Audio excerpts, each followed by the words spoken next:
शिव पुराण कथा अध्याय 5। सूत जी बोलते हैं, सौनक, एक दिन परमानंद में मग्न हुई चंचुला ने उमा देवी के पास जाकर दोनों हाथ जोड़कर प्रणाम किया और वह उनकी स्तुति करने लगी। चंचुला बोली, गिरिराज नंदिनी, स्कंद माता, समस्त सुखों को देने वाली, शंभु प्रिय, आप ब्रह्म स्वरूपिणी हैं। विष्णु और ब्रह्मा आदि देवताओं द्वारा सत्य हैं। आप ही संसार की सृष्टि, पालन और संहारक है।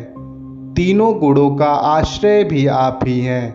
ब्रह्मा, विष्णु और महेश, इन तीनों देवताओं का निवास स्थान तथा उनकी उत्तम प्रतिष्ठा करने वाली पराशक्ति आप ही हैं। फिर सूत जी कहते हैं, सौनक, सद्गति को प्राप्त कर चुकी चंचुला इस प्रकार महेश्वर पत्नी उमा की स्तुति करके सिर झुकाए चुप हो गई। उसके नेत्रों में प्रेम के अश्रु उमड़ आए। तब करुणा से भरी शंकर प्रिया भक्त वत्सला पार्वती देवी ने चंचुला को संबोधित करके कहा, सखी चंचुले, सुंदरी, मैं तुम्हारी की हुई स्तुति से अत्यंत प्रसन्न हुई। बोलो, क्या वर मांगती हो?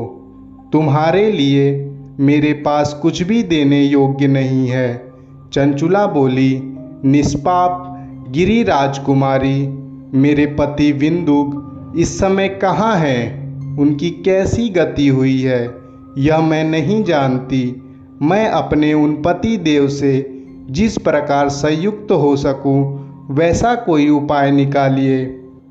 मेरे पति एक शूद्र जातीय वैश्या के प्रति आसक्त थे और पाप में ही संलग्न रहते थे।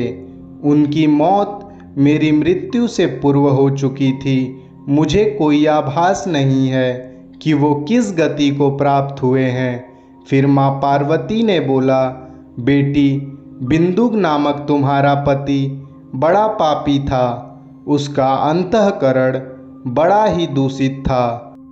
वैश्या का उपभोग करने वाला वह महामूर्ख मरने के बाद नरक में पड़ा अनगिनत वर्षों तक नरक में नाना प्रकार के दुख भोग कर वह पापात्मा अपने शेष पापों को भोगने के लिए विंध्य पर्वत पर पिशाच बन के बैठा है।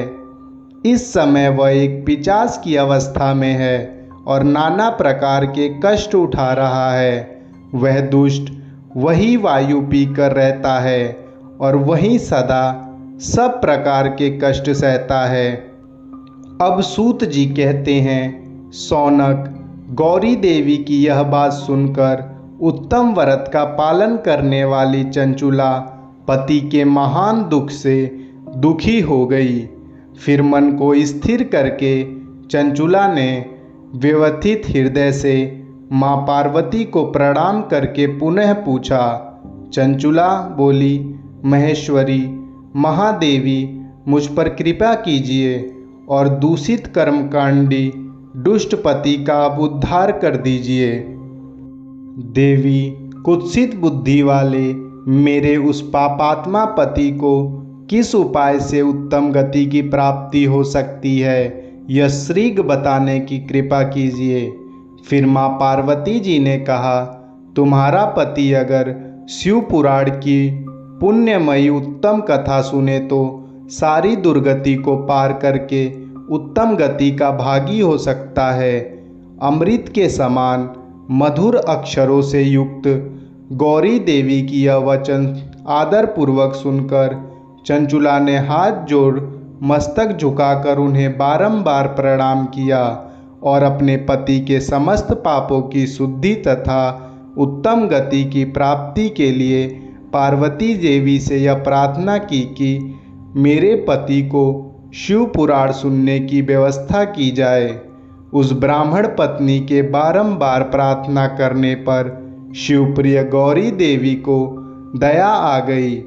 अतः उस भक्त वत्सला महेश्वरी गिरिराज कुमारी ने भगवान शिव की उत्तम कीर्ति का गान करने वाले गंधर्व राज तुम्बरु को बुलाकर उनसे प्रसन्नतापूर्वक इस प्रकार कहा, तुम्बरो, तुम्हारी भगवान शिव में प्रीति है। तुम मेरे मन की बात को जानकर मेरे अभीष्ट कार्यों को सिद्ध करने वाले हो। इसलिए मैं तुमसे एक बात कहती हूँ, तुम्हारा कल्याण हो। तुम मेरी इस सखी के साथ शीघ्र विंध्य पर्वत प्रस्थान करो। वहाँ एक महाघोर और भयंकर पिशाच रहता है। उसका वृतांत तुम आरंभ से सुनो। मैं तुम्हें प्रसन्नतापूर्वक सब कुछ बताती हूँ। पूर्व जन्म में यह पिशाच बिंदुक नामक एक ब्राह्मण था। वह मेरी इस सखी चंचुला का पति था, परंतु वह एक दुष्ट वैश्यागामी हो गया था। स्नान, संध्या आदि नित्य कर्मों को छोड़कर वह अपवित्र रहने लगा। क्रोध के कारण उसकी बुद्धि पर मूढ़ता छा गई थी। वह कर्तव्यों का पालन नहीं कर पा रहा था। अभय लक्षण सज्जनों से द्वेष और दूषित वस्तुओं का दान लेना, यही उसका स्वाभाविक कर्म बन गया था। वह अस्त्र शस्त्र लेकर हिंसा करता और क्रूरतापूर्वक पराये घरों में आग लगा देता था। चांडालों से प्रेम करता और प्रतिदिन वैश्या के संपर्क में रहता था। बड़ा दुष्ट था। वह पापी अपनी पत्नी का परित्याग करके दुष्टों के संग को ही आनंद मानता था। वह मृत्यु पर्यंत दुराचार में ही फंसा रहा। फिर अंत काल आने पर उसकी मौत हो गई। वह पापियों के भोटा स्थान घोर यमपुर में गया और वहाँ बहुत से नरकों का उपभोग करके वह दुष्ट आत्मा जीव इस समय विंध्य पर्वत पर पिशाच बना हुआ है। वहीं वह दुष्ट पिशाच अपने पापों का फल भोग रहा है। तुम उसके आगे यत्नपूर्वक शिव पुराण की उस दिव्य कथा का प्रवचन करो, जो परम पुण्यमयी तथा समस्त पापों का नाश करने वाली है। शिव पुराण की कथा का श्रवण सबसे उत्कृष्ट पुण्य कर्म है। उससे उसका हृदय शीघ्र समस्त पापों से शुद्ध हो जाएगा और वह प्रेत योनि का परित्याग कर देगा। उस दुर्गति से मुक्त होने पर बिंदुक नामक पिशाच को मेरी आज्ञा से विमान पर बैठाकर तुम भगवान शिव के समीप ले आओ। सूत जी कहते हैं, सौनक, महेश्वरी उमा के आदेश देने पर गंधर्वराज तुम्बरु मन ही मन बड़े प्रसन्न हुए। उन्होंने अपने भाग्य की सराहना की।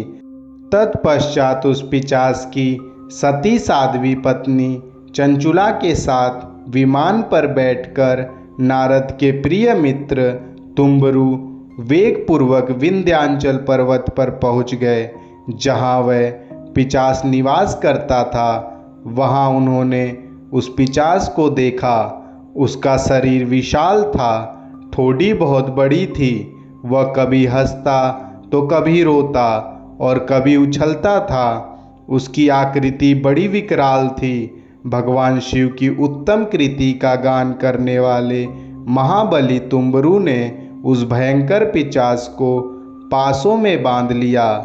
तत्पश्चात तुम्बरु ने शिव पुराण की कथा बाँचने का निश्चय करके महोत्सव युक्त स्थान और मंडप आदि की रचना की। इतने में संपूर्ण लोकों में बड़े वेग से यह प्रचार हो गया कि देवी पार्वती की आज्ञा से एक पिशाच का उद्धार करने के उद्देश्य से शिव पुराण की उत्तम कथा सुनाने के लिए तुम्बरु विंध्य पर्वत पर पहुँचे हुए हैं। फिर तो उस कथा के सुनने के लोभ से बहुत से देवर्षि भी शीघ्र वहाँ पहुँचे। आदरपूर्वक शिव पुराण सुनने के लिए आए हुए लोगों का उस पर्वत पर बड़ा अद्भुत और कल्याणकारी समाज जुट गया। फिर तुम्बरु ने उस पिशाच को पासों में बांधकर आसन पर बिठाया और हाथ में वीणा लेकर गौरीपति की कथा का आरंभ किया। पहली अर्थात विंध्येश्वर संहिता से लेकर 7वीं वायु संहिता तक महात्म्य सहित शिव पुराण की कथा का उन्होंने स्पष्ट वर्णन किया। सातों संहिताओं सहित शिव पुराण का आदरपूर्वक श्रवण करके सभी श्रोता पूर्ण रूप से कृतार्थ हो गए। उस परम पुण्य शिव पुराण को सुनकर उस पिशाच ने अपने सारे पापों को धोकर उस पैशाचिक शरीर का त्याग कर दिया। फिर तो श्रीघी उसका रूप दिव्य हो गया, अंग कांति गौरवर्ण की हो गई, शरीर पर श्वेत वस्त्र तथा सब प्रकार से पुरुषाचित आभूषण उसके अंगों को उदासित करने लगे। वह त्रिनेत्रधारी चंद्रशेखर रूप का हो गया। इस प्रकार दिव्य देहधारी रूप होकर श्रीमान बिंदुक अपनी प्राण वल्लभा चंचुला के साथ स्वयं भी पार्वती वल्लभ भगवान शिव का गुणगान करने लगा। उसकी स्त्री को इस प्रकार से सुशोभित देख वे सभी देवर्षि विस्मित हुए। उनका चित्त परमानंद से परिपूर्ण हो गया। भगवान महेश्वर का वह अद्भुत चरित्र सुनकर वे सभी श्रोता परम कृतार्थ हो प्रेम पूर्वक श्री शिव का यशोगान करते हुए अपने अपने धाम की ओर प्रस्थान कर गए। दिव्य रूपधारी श्रीमान बिंदुक भी सुंदर विमान पर अपनी प्रियतमा के पास बैठकर सुखपूर्वक आकाश में स्थित हो बड़ी शोभा पाने लगे।